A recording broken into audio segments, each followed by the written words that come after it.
Continuing where I left off, chapter 19.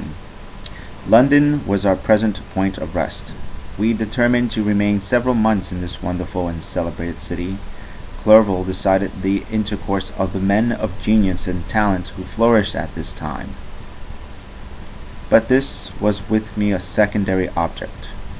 I was principally occupied with the means of obtaining the information necessary for the completion of my promise, and quickly availed myself of the letters of introduction that I had brought with me, addressed to the most distinguished natural philosophers.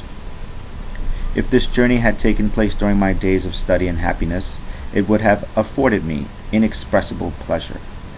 But a blight had come over my existence, and I only visited these people for the sake of the information they might give me on the subject in which my interest was so terribly profound.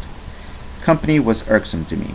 When alone, I could fill my mind with the sights of heaven and earth. The voice of Henry soothed me, and I could thus cheat myself into a transitory peace. But busy, uninteresting, joyous faces brought back despair to my heart.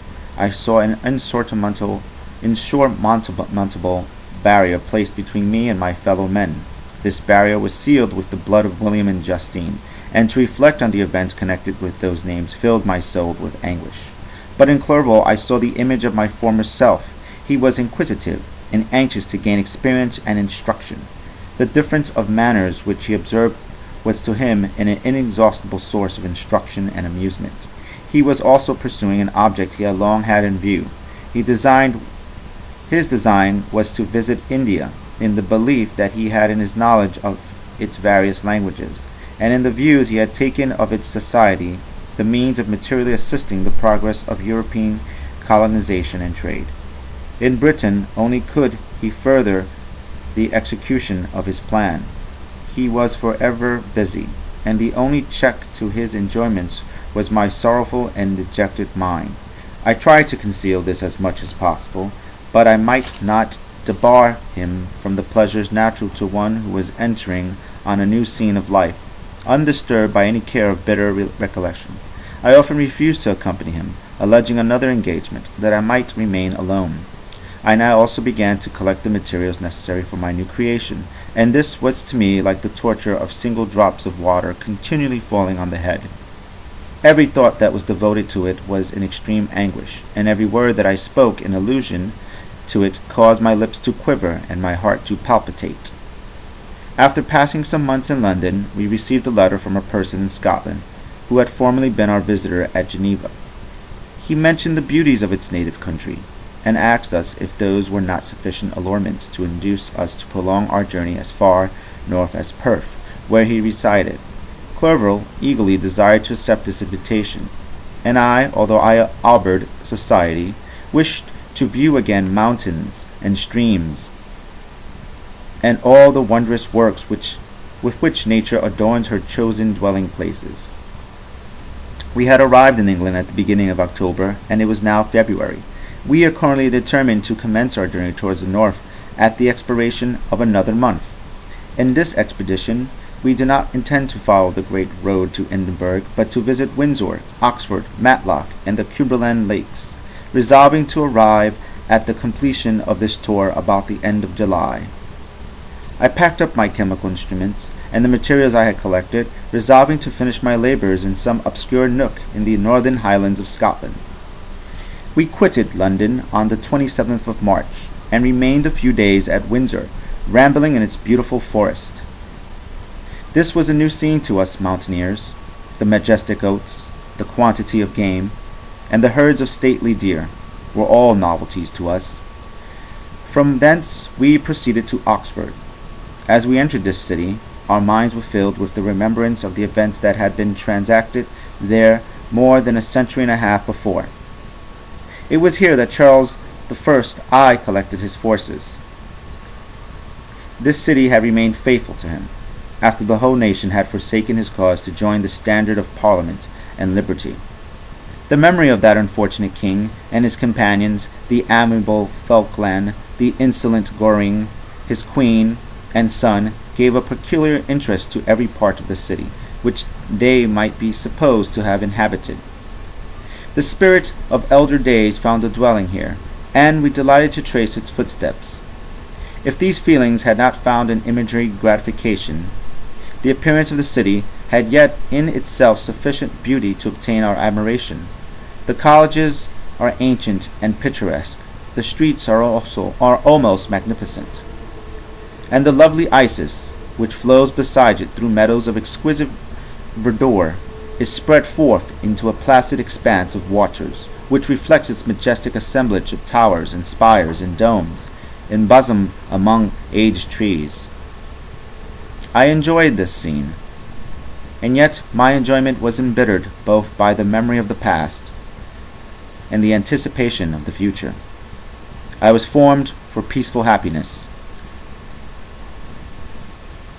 During my youthful days, discontent never visits my mind, and if I was ever overcome by ennui, the sight of what is beautiful in nature, or the study of what is excellent and sublime in the productions of man, could always interest my heart, and communicate elasticity to my spirits.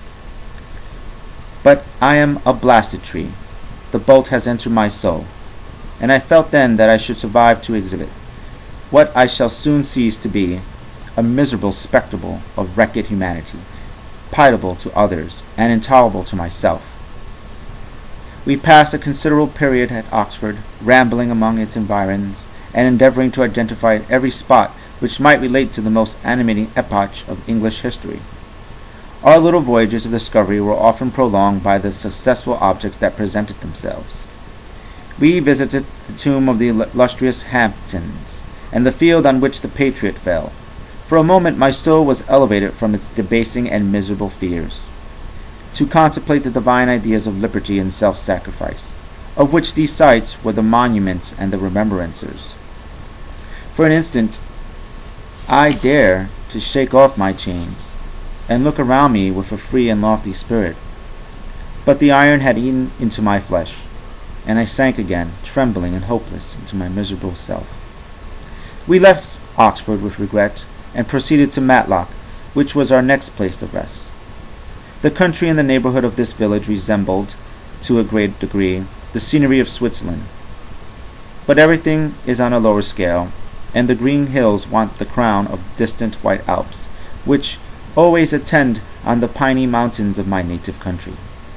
We visited the wondrous caves, and the little cabinets of natural history, where the curiosities are disposed in the same manner as in the collections at Servox and Chamonix. The latter name made me tremble when pronounced by Henry, and I hastened to quit Matlock, with which that terrible scene was thus associated. From Derby, still journeying northward, we passed 2 months in Cubelan and Westmoreland. I could now almost fancy myself among the Swiss mountains. The little patches of snow which yet linger on the northern sides of the mountains, the lakes, and the dashing of the rocky streams, were all familiar and dear sights to me. Here also we made some acquaintances, who almost contrived to cheat me into happiness. The delight of Clerval was proportionally greater than mine.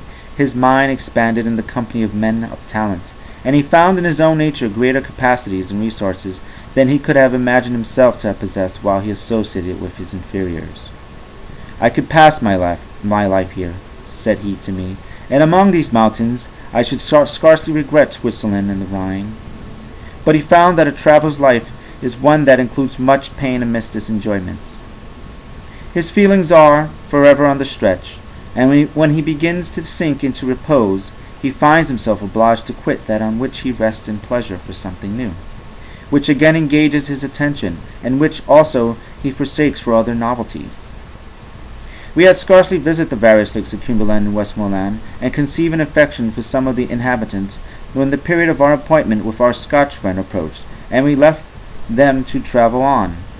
For my own part, I was not so sorry. I had now neglected my promise for some time, and I fear the effects of the demon's disappointment.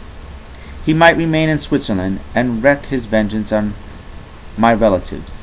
This idea pursued me, and tormented me at every moment from which I might otherwise have snatched repose and peace. I waited for my letters with feverish impatience. If they were delayed, I was miserable, and overcome by 1,000 fears. And when they arrived, and I saw the superscription of Elizabeth or my father, I hardly dared to read and ascertain my fate. Sometimes I thought that the fiend followed me, and might expedite my remissness by murdering my companion. When these thoughts possessed me, I would not quit Henry for a moment, but followed him as his shadow, to protect him from the fancy rage of his destroyer.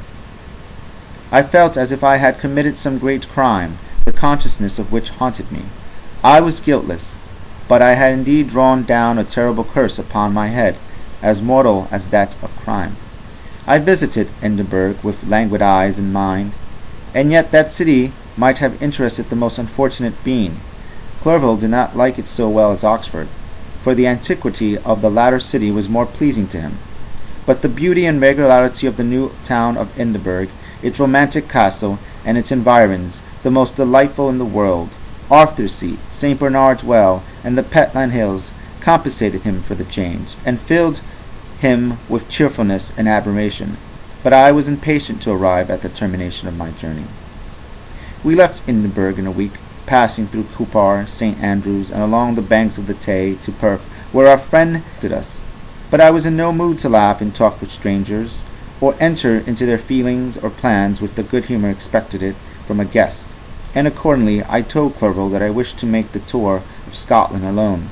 "Do you," said I, "enjoy yourself, and let this be our rendezvous. I may be absent a month or two, but do not interfere with my motions, I entreat you. Leave me to peace and solitude for a short time, and when I return, I hope it will be a lighter heart, more congenial to your own temper." Henry wished to dissuade me, but seeing me bent on this plan, ceased to remonstrate. He entreated me to write often. "I had rather be with you," he said, "in your solitary rambles than with these Scotch people, whom I do not know. Hasten then, my dear friend, to return, that I may again feel myself somewhat at home, which I cannot do in your absence." Having parted from my friend, I determined to visit some remote spot of Scotland, and finish my work in solitude. I did not doubt but that the monster followed me, and would discover himself to me when I should have finished, that he might receive his companion. With this resolution, I traversed the northern highlands, and fixed on one of the remotest of the Orkneys, at the scene of my labours. It was a place fitted for such work, being hardly more than a rock, whose high sides were continually beaten upon by the waves. The soil was barren, scarcely affording pasture for a few miserable cows, and oatmeal for his inhabitants, which consisted of 5 persons, whose gaunt and scraggy limbs gave tokens of their miserable fare.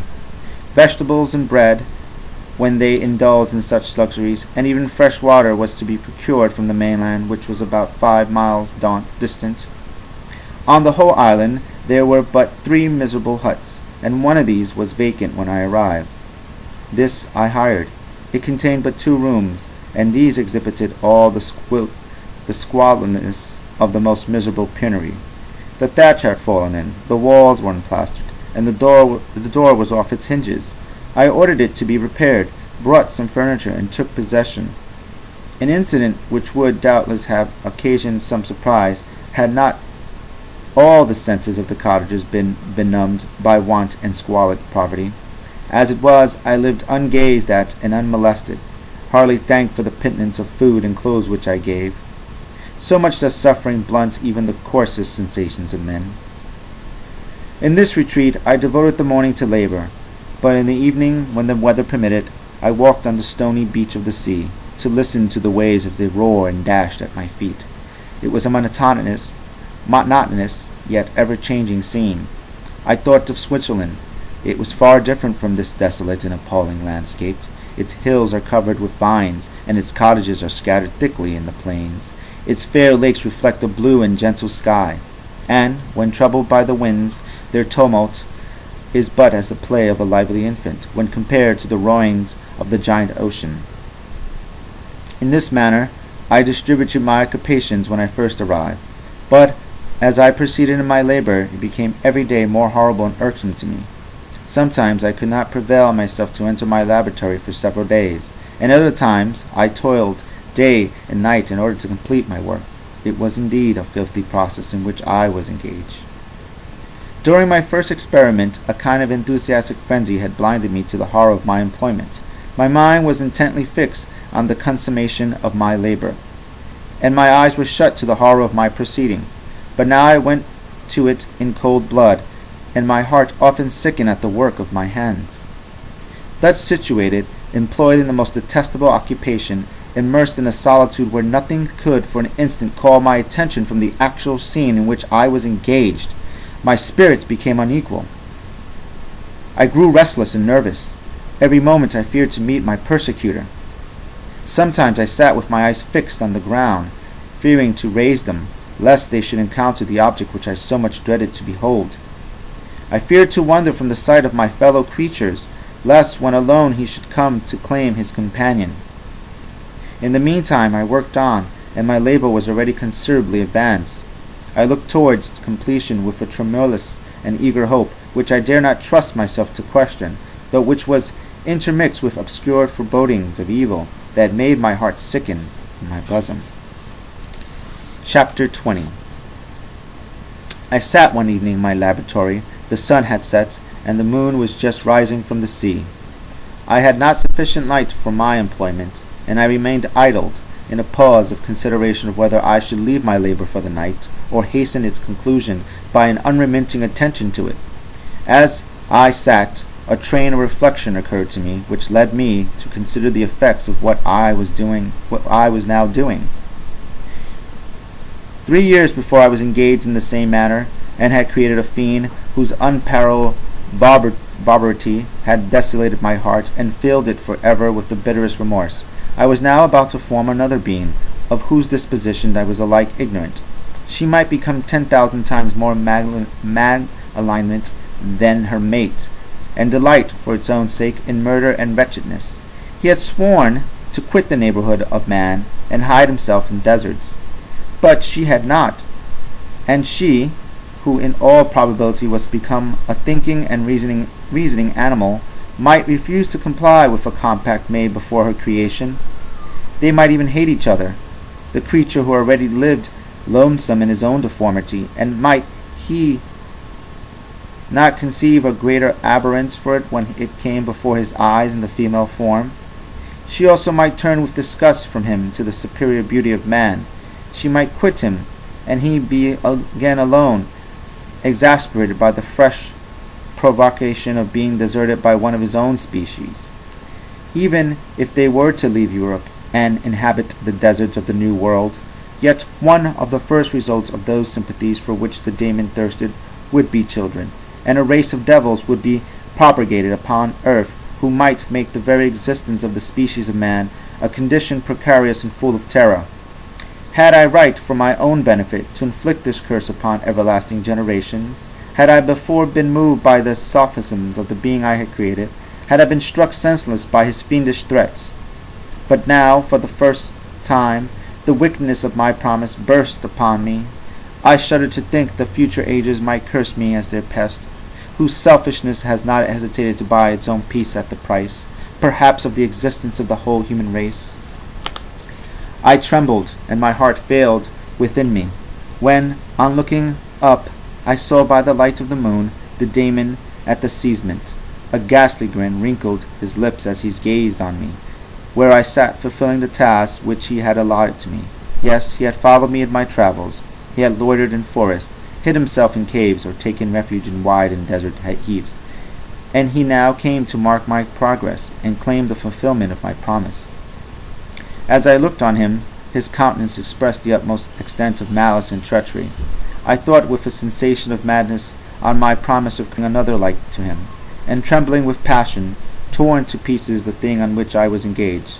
The wretch saw me destroyed, the creature on whose future existence he depended for happiness, and with a howl of devilish despair and revenge withdrew.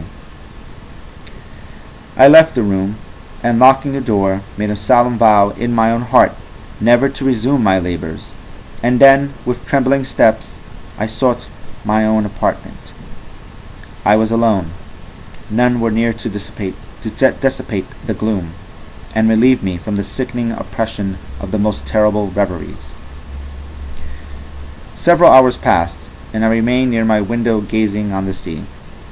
It was almost motionless, for the winds were hushed, and all nature reposed under the eye of the quiet moon. A few fishing vessels alone specked the water, and now and then the gentle breeze wafted the sounds of voices as the fishermen called to one another. I felt the silence, although I was hardly conscious of extreme profanity, until my ear was suddenly arrested by the paddling of oars near the shore, and a person landed close to my house. In a few minutes after, I heard the creaking of my door, as if someone endeavored to open it slowly. I trembled from head to foot. I felt a presentiment of who it was, and wished to rouse one of the peasants who dwelt in a cottage not far from mine. But I was overcome by the sensation of helplessness, so often felt in frightful dreams, when you in vain endeavored to fly from an impending danger and was rooted to the spot. Presently I heard the sound of footsteps along the passage. The door opened, and the wretch whom I dreaded appeared, shutting the door. He approached me and said in a smothered voice, "You have destroyed the work which you began. What is it that you intend? Do you dare to break your promise? I have endured toil and misery. I left Switzerland with you. I crept along the shores of the Rhine, among its willow islands, and over the summits of its hills. I have dwelt many months in the heaths of England, and among the deserts of Scotland. I have endured incalculable fatigue, and cold, and hunger. Do you dare destroy my hopes? Begone! I do break my promise. Never will I create another like yourself, equal in deformity and wickedness. Slave, I before reasoned with you, but you have proved yourself unworthy of my condescension. Remember that I have power. You believe yourself miserable, but I can make you so wretched that the light of day will be hateful to you. You are my creator, but I am your master. Obey. The hour of my irresolution is past, and the period of your power is arrived. Your threats cannot move me to do an act of wickedness, but they confirm me in a determination of not creating you a companion in vice. Shall I, in cold blood, set loose upon the earth a demon, whose delight is in death and in wretchedness? Begone! I am firm, and your words will only exaggerate my rage. The monster saw my determination in my face, and gnashed his teeth in the impotence of anger. Shall each man, cried he, find a wife for his bosom, and each beast have his mate, and I be alone? I had feelings of affection, and they were requited by detestation and scorn.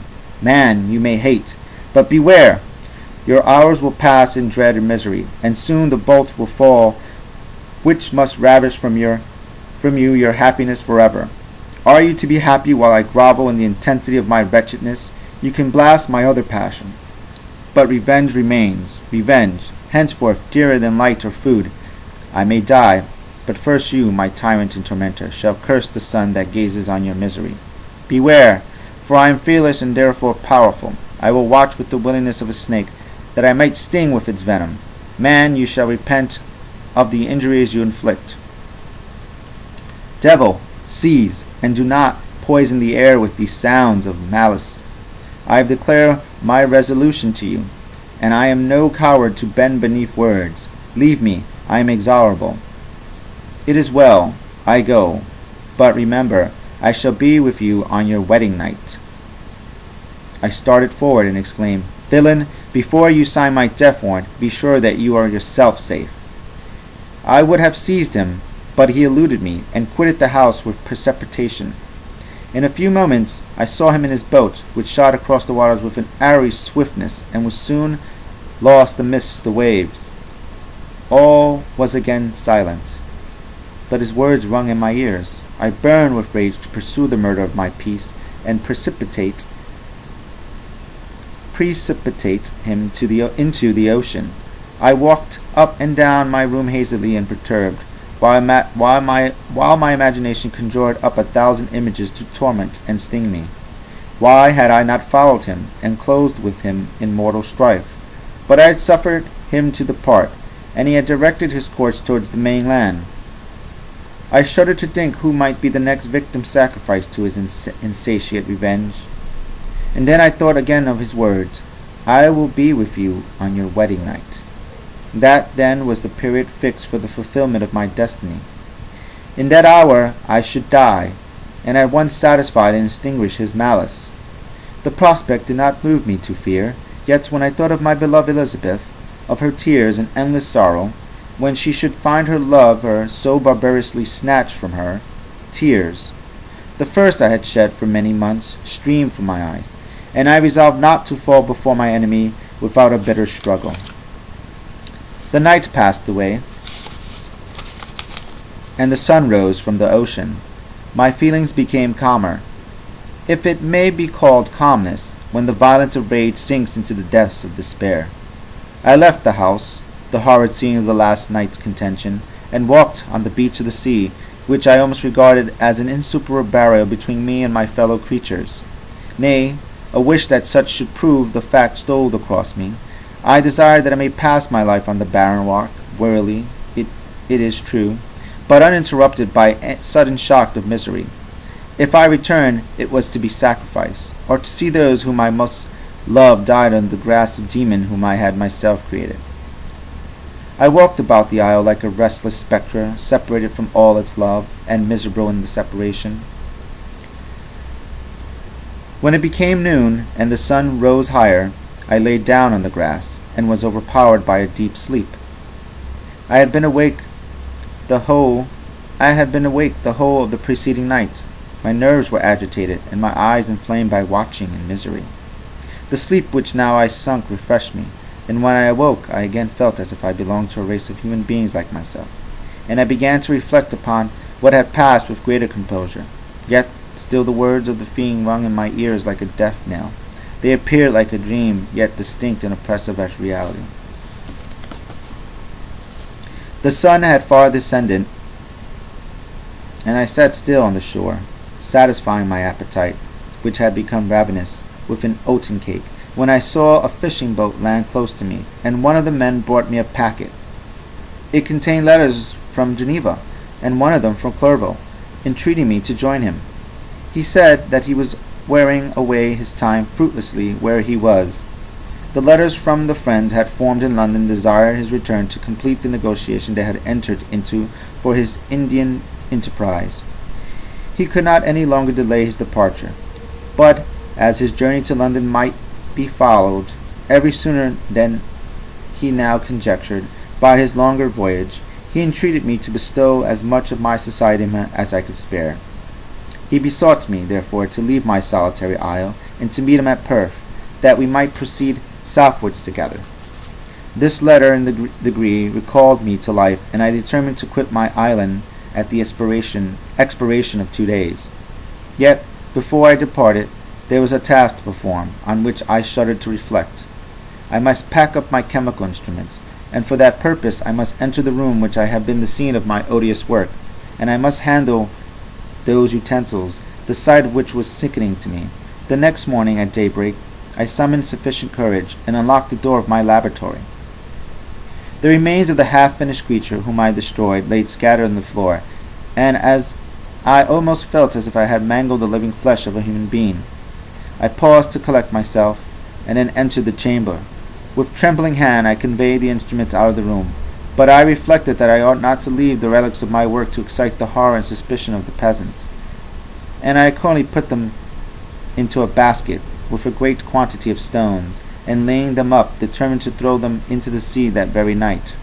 And in the meantime I sat upon the beach, employed in cleaning and arranging my chemical apparatus. Nothing could be more complete than the alteration that had taken place in my feelings since the night of the appearance of the demon. I had before regarded my promise with a glooming despair, as a thing that, with whatever consequences, must be fulfilled. But I now felt as if a film had been taken from before my eyes, and that I for the first time saw clearly. The idea of renewing my labors did not for one instant occur to me. The threat I had weighed on my thoughts, but I did not reflect that a voluntary act of mine could avert it. I had resolved in my own mind that to create another like the fiend I had first made would be an act of the basest and most atrocious selfishness.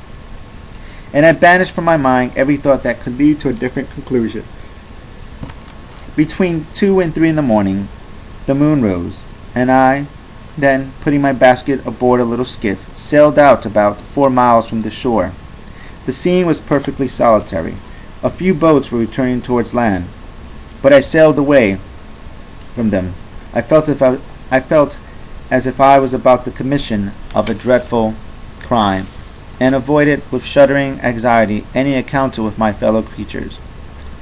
At one time, the moon, which had before been clear, was suddenly overspread by a thick cloud, and I took advantage of the moment of darkness and cast my basket into the sea. I listened to the gurgling sound as it sunk, and then sailed away from the spot. The sky became clouded, but the air was pure, although chilled by the northeast breeze that was then rising. But it refreshed me, and filled me with such an agreeable sensations, that I resolved to prolong my stay on the water, and fixing the rudder in the direct position, stretched myself at the bottom of the boat. Clouds hid the moon, everything was obscured, and I heard only the sound of the boat as its keel cut through the waves. The murmur lured me, and in a short time I slept soundly. I do not know how long I remained in the situation, but when I awoke, I found that the sun had already mounted considerably. The wind was light, and the waves continually threatened the safety of my little skiff. I found that the wind was northeast, and must have driven me far from the coast from which I embarked. I endeavored to change my course, but quickly found that, if I again made the attempt, the boat would be instantly filled with water. Thus situated, my only resource was to drive before the wind. I confess that I felt a few sensations of terror. I had no compass with me, and was so slenderly acquainted with the geography of this part of the world that the sun was of little benefit to me.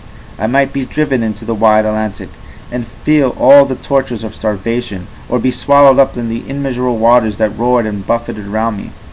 I had already been out many hours, and felt the torment of a burning thirst, a prelude to my other sufferings. I looked on the heavens, which were covered by clouds that flew before the wind, only to be replaced by others. I looked upon the sea. It was to be my grave. Fiend, I exclaimed, your task is already fulfilled. I thought of Elizabeth, of my teacher, and of Clerval, all left behind, on whom the monster might satisfy his sanguinary and merciless passions. This idea plunged me into a reverie, so despairing and frightful, that even now, when the scene is on the point of closing before me forever, I shudder to reflect on it.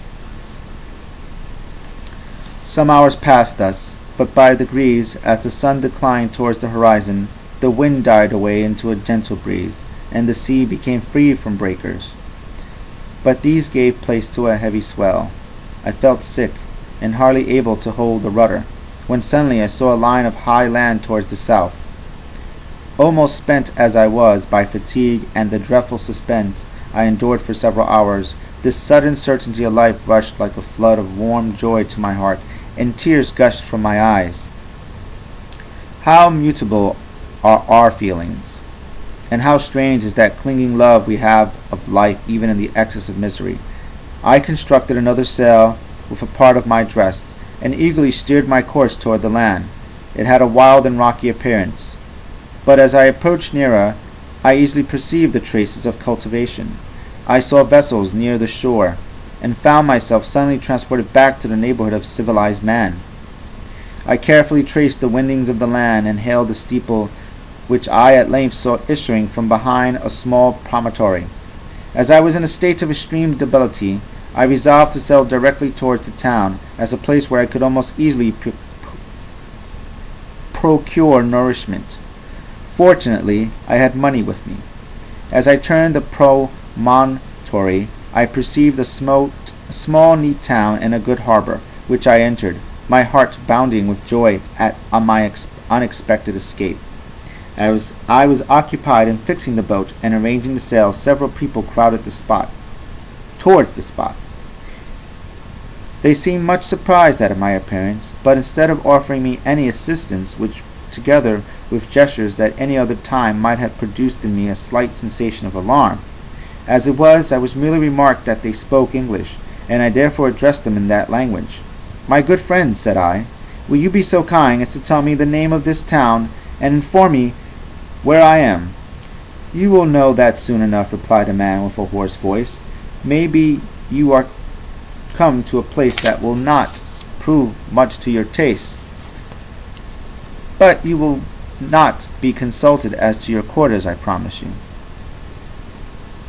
I was exceedingly surprised on receiving so rude an answer from a stranger, and I was also disconcerted on perceiving the frowning and angry countenances of his companions. "Why do you answer me so roughly?" I replied. "Surely it is not the custom of Englishmen to receive strangers so inhospitably." "I do not know," said the man, "what the custom of the English may be, but it's the custom of the Irish to hate villains." While this strange dialogue continued, I perceived the crowd rapidly increase. Their faces expressed a mixture of curiosity and anger, which annoyed and in some degree alarmed me.